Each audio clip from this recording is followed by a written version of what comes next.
So the mission is comprised of lots of really difficult moments. I think lots of people describe it to you before the mission, kind of through rose-colored glasses, like, oh, it'll be this amazing experience, so much fun. And don't get me wrong, it is fun, but not every moment is fun. There are a lot of moments where you just get rejected, especially in Madrid. Spaniards have a habit of giving you the wagging finger. So if you approach them on the street, lots of them will do this to you, which at the beginning, it's hard not to take personally because it's just so, it seems to me so rude, but it just means they're not interested, and they're very to the point. Like, they're not interested, there's no point in having the conversation, wasting their time. But there are also many, amidst all the rejection, there are people whose hearts have been prepared by Heavenly Father to accept his truth and the restored gospel, and they're looking for that. Sometimes you have to get past the exterior, kind of the facade that they're not really interested, and just talk more in general terms about searching for goodness, and then you're able to have a conversation about what we all really want and are really yearning for, and how the gospel provides that in a very simple way that can bless them and their families. And one such experience I had was my second area.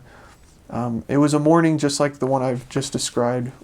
We were contacting for 3 hours on the street because all our appointments had backed out on us, and we were just rejected, given the just over and over again, and it was really wearing on my soul. And my companion and I were about to just throw in the towel and go get an ice cream or something to have some kind of relief from it, and then get back to it. But we were walking down this really crowded street in Alcalá, and we passed this young man in his 20s, and I felt the distinct impression to turn around and run to him and tap him on the shoulder and contact him.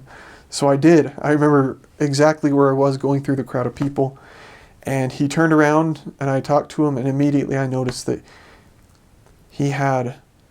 there was just something different in his eyes. Like he was really needing and wanting God, and just that hope. He was needing it. So we shared with him our message really briefly there on the street, and he was really earnest and quickly accepted for us to come to his little rented bedroom apartment and teach him. So we did, and he was early 20s. So we taught him, and he was really willing to read the Book of Mormon and to get down on his knees and pray and ask if it was true and if it could be a reality for him and bless his life, and if he could make those changes in his life to be baptized. And he was willing to, but he really wanted to know. So he got his answer, and I got transferred, but before he got baptized. But he ended up, when I got home, serving a mission a year later after his baptism, and just had an amazing mission, and got home and found a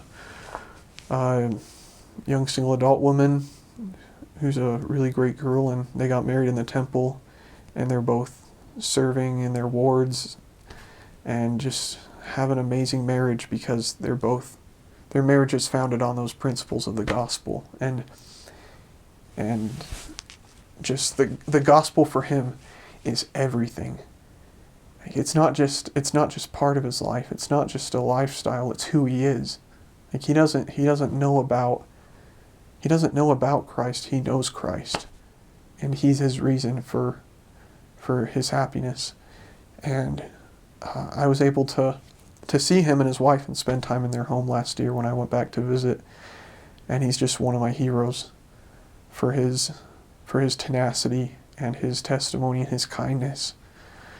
And just to see how the gospel has completely changed his life 100%, and that light in his eyes just a living testimony of the truthfulness of the gospel and the effect it has on us. So, the mission, like I said, the mission is really hard, but there are those moments where the Lord will use you for His purposes, and He'll inspire you. Hey, go talk to that person, knock on that door, ask this member for a reference. And if you're open and willing and wanting to follow Him, then He'll use you for His amazing purposes, and you'll see miracles on your mission.